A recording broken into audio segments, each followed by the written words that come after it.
দীর্ঘ ২১ বছর পর নারায়ণগঞ্জের মুক্ত বাতাসে নিঃশ্বাস নিলেন জেলা ছাত্রদলের সাবেক সভাপতি ও মহানগর বিএনপি নেতা জাকির খান। প্রায় ৩ বছর কারাভোগের পর ১৩ এপ্রিল সকাল ১০টায় নারায়ণগঞ্জ কারাগার থেকে জামিনে মুক্তি পান এই বিএনপি নেতা। এদিকে জাকির খান কারামুক্ত হবেন এমন খবরে ভোর থেকেই বিএনপি অঙ্গ সংগঠনের নেতাকর্মী ছাড়াও নারায়ণগঞ্জের সাধারণ মানুষের ঢল নামে জেলগেট সহ ঢাকা নারায়ণগঞ্জ লিং রোড এলাকায়। কারামুক্ত জাকির খানকে এক নজর দেখতে নেতাকর্মীদের এই বাঁধভাঙ্গা জোয়ার লক্ষ্য করা যায়। জেলগেট সহ আশেপাশের এলাকায় সকাল থেকে অবস্থান নেন বিএনপির বিভিন্ন অঙ্গ সংগঠনের নেতাকর্মীরা। শত শত নেতাকর্মী নিয়ে কেউ মিছিল টানেন, কেউ বা বাইক শোডাউনও করেন। জেলগেট থেকে মুক্তি পাওয়ার আগ পর্যন্ত পুরো এলাকায় ছিল একটাই স্লোগান, জাকির খান জাকির খান। উপস্থিত নেতাকর্মী ও স্বজনদের মাঝে উচ্ছ্বাসের যেন শেষ নেই। অনেকেই তাদের অনুভূতি ব্যক্ত করছিলেন এভাবেই। আজকে খুব ভালো অনুভূতি, দীর্ঘ সময় পর আমার ভাই আজকে বের হবে, এর জন্য খুব গুড ফিল হচ্ছে। বিগত 23 বছর পর আমাদের সবার ভাই জাকির খান আমাদের মাঝে ফিরে আসছে।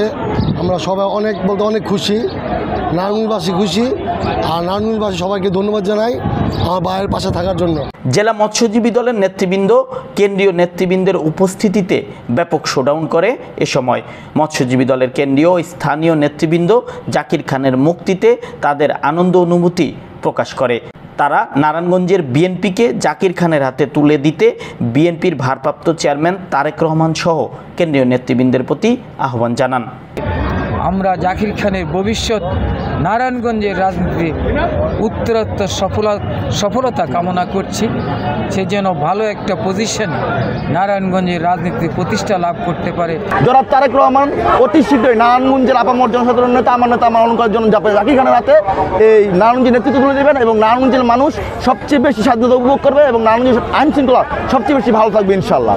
আপনারা যারা জাকির খানের কর্মী রয়েছেন, নেতাকর্মী রয়েছেন, সমর্থক রয়েছেন, আপনারা এদিকে সোচ্চার সতর্ক থাকবেন যেন জাকির খানের কোনো অপবাদ, জাকির খানের কোনো বিনষ্টকারী কোনো লোক যেন বিএনপিতে অনুপ্রবেশ করতে না পারে। জাকির ভাই এখন আমাদের মুক্ত হয়েছে সবার মাঝে এবং নারায়ণগঞ্জবাসী সবাইকে শুভেচ্ছা এবং অভিনন্দন। ঠিক সকাল 10টায় আসে সেই মাহেন্দ্রক্ষণ। জেলগেট থেকে বের হয়ে আসেন জাকির খান।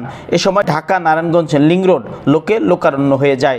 জেলগেটের বাইরে জাকির খান কথা বলেন সাংবাদিকদের সাথে। এই অনুভূতি আমি এখন গিয়ে আমার মার হাতে ভাত খাবো, এটাই আমার সবচেয়ে অনুভূতি।